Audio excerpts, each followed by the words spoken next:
Good morning, everyone. I am Mekamiti De Leon, together with Miriam Dula and Micaela and Iya Miguel, and we are going to discuss about the 7 philosophy of education. So the first philosophy of education is the essentialism. So essentialism, it advocates training the mind with what are essential.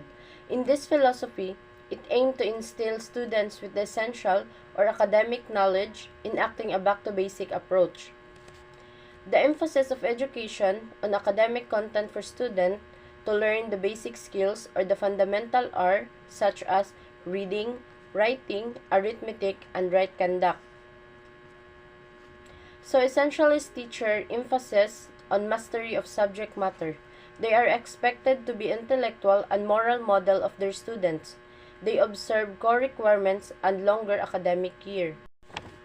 So the next philosophy of education is the progressivism. So progressivism is the idea that education comes from the experience of the child. Progressivism aims to develop learner into becoming enlightened and intelligent citizen. It is used curriculum that respond to student needs and that relates to their personal lives and experience. So teachers teach students things that are practical for life and encourage them to grow into a better people. They also teach students the skill to cope with change. Progressivist teachers employ experiential methods. They believe that one learns by doing. Next philosophy is perennialism. Perennialism in education is the belief that schools should teach ideas that are everlasting. You can remember the word perennialism by remembering that perennial means lasting for many years. The goal of a perennialist education is to teach students to think rationally and develop minds that can think critically. The perennialist curriculum is a universal one. What the perennialist teachers teach are lifted from classic and great books. The perennialist classrooms are teacher-centered. Students engage in Socratic dialogue or mutual inquiry sessions to develop an understanding of history's most timeless concepts. Another non-philosophy of education is existentialism. Existentialism in education focuses on the individual's freedom to choose their own purpose in life. The main concern of existentialists is to help students understand and appreciate themselves as unique individuals who accept complete responsibility for their thoughts, feelings, and actions.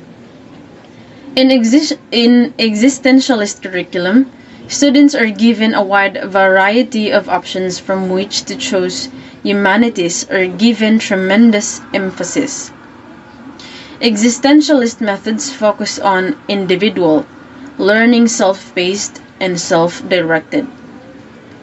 Next is the behaviorism philosophy. Behaviorism focuses on the acquisition of new behavior based on environmental conditions.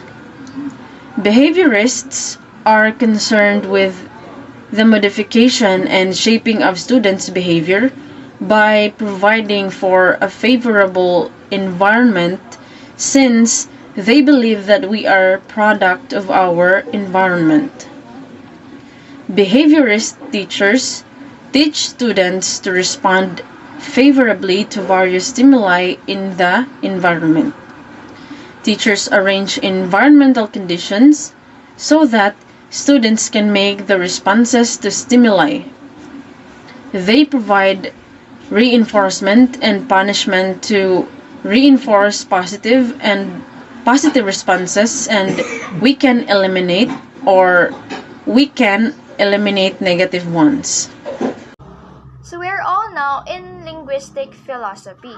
It is to develop the communication skills of the learner because the ability to articulate, to voice out the meaning and values things that one obtains from his or her experience of life. The role is to be essence of men. Learners should be taught how to communicate clearly, how to send concise messages, how to receive, and correctly understand messages sent. So communication takes place in three ways. We have the verbal communication, the non-verbal communication, and the last one is the paraverbal communication. I guess we already know what is the meaning of the verbal communication and the non-verbal communication, so I will be discussing the paraverbal communication. It is the message we transmit through tone, pitch, and pacing of our voice. So it's not what you say, but on how you will say it. So for example, the speed, volume, and tone of our voice. So we must be careful about it to avoid misunderstanding. So let's proceed to the last philosophy, which is the constructivism. Theory says that learners construct knowledge rather than just passively take in information. As people experience the world and reflect on those experiences, they build their own representation and incorporate new information into their pre-existing knowledge. They see to develop intrinsically motivated and independent learners, and adequately equipped with learning skills for them to be able to track knowledge and make meaning of them. The learners are taught to be learned with learning process and skills like searching, critiquing, and evaluating.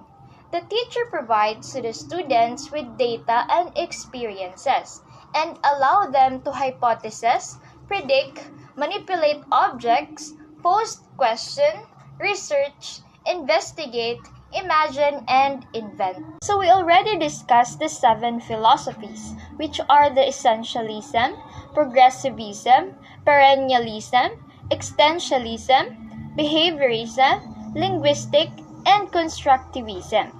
So the importance of this is through philosophy of education, teacher can understand how to deal with students and unite them as one.